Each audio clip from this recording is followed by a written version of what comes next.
Hi, we're here today to talk to you about how does movement relate to healthy regulation skills for young children and how you as their caregiver adult in their life, however you support them, whether you're at home, at school, a provider in the community, how can this help you help young children? What we have learned with Stop and Go, we hear that word a lot. NCPMI, the pyramid model, has great resources on how to do that, what it can look like, even has visuals for free that you can print out that teach expectations, teach how to move. But what we really want to do is say, but why are we doing that?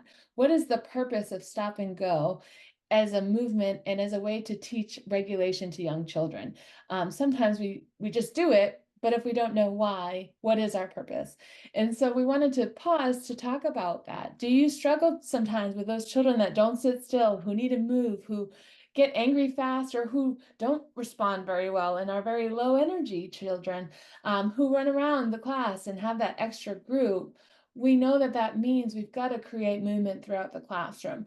And so what it is not is things like just playing music or uh, a dance party. What we want to teach children is that stop and go and intentional movement is things like freeze dance and things like teaching the brain to turn on and off and helping children learn that there's a weight in that. And there's a way that if we do that over time in a classroom throughout the day with routine and that it's known, and at home, and let's say you do it right before dinner time, you have a little family stop and go movement time.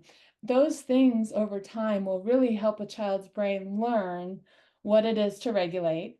And so we do it in a fun, playful way. So it becomes something they're doing without even knowing they're doing it. And that's the fun behind it, right? We got to make it fun and we also want to make it intentional. So having the visual signs of stop and go and why we're doing it. And so just doing it for, like we said, stopping, dancing, doing a march around the classroom where you freeze and go and explaining to children what to do in between that. Now we can give a direction. We're going to go, go, go. We're going to stop. All right, everybody take a big breath. Okay, ready, go. And so now you're really showing a child how to move fast, but then how to slow back down. It is literally impacting their brain development in a very healthy way. So we wanted to make sure that we have a place to come to understand why stop and go and movement of the body is so important in a child's development.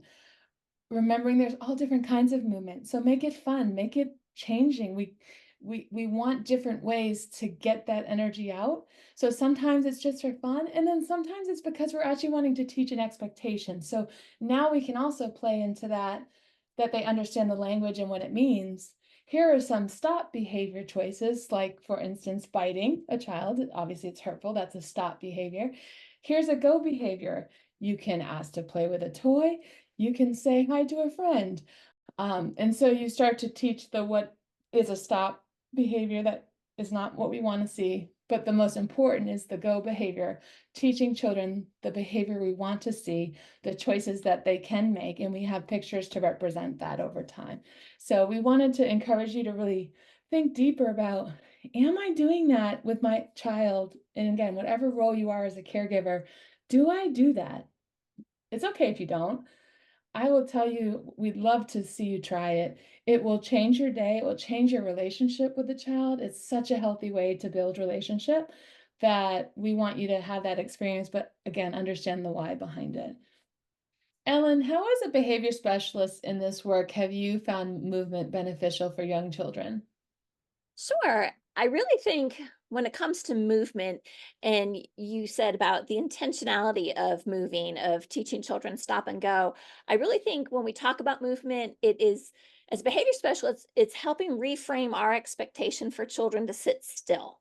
Mhm. Like we need to set children up to be successful. So if you're having issues at circle time with kids sitting on the carpet, well, let's set them up. Let's do some movement, some stop and go, like you talked about.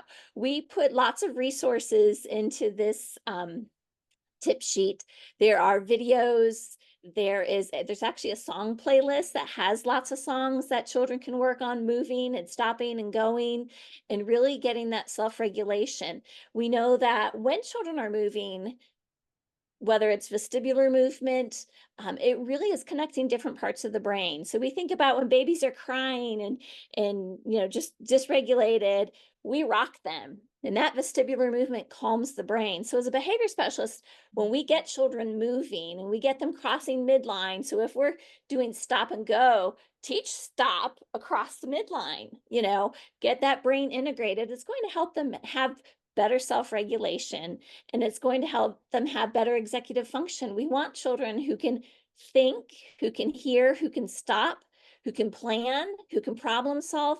And all that comes through having a well regulated brain. And we're teaching that through stop and go every day. And like you said, make it fun. And that's why we gave you lots of fun resources. So you can really go and teach this in fun ways, whether you're at school, whether you're at home. There's all kinds of opportunities to just build in some stop and go, because we want children really familiar with what that vocabulary means and what that means to their bodies. So we want to teach these in fun ways before we really need them. Because if you have to tell a child to stop before they run out into a parking lot or reach for something dangerous in the house, they've had practice with stop and go, and their body's going to be able to listen to what their ears have heard. And so as a behavior specialist, I think there's really great value in teaching that skill.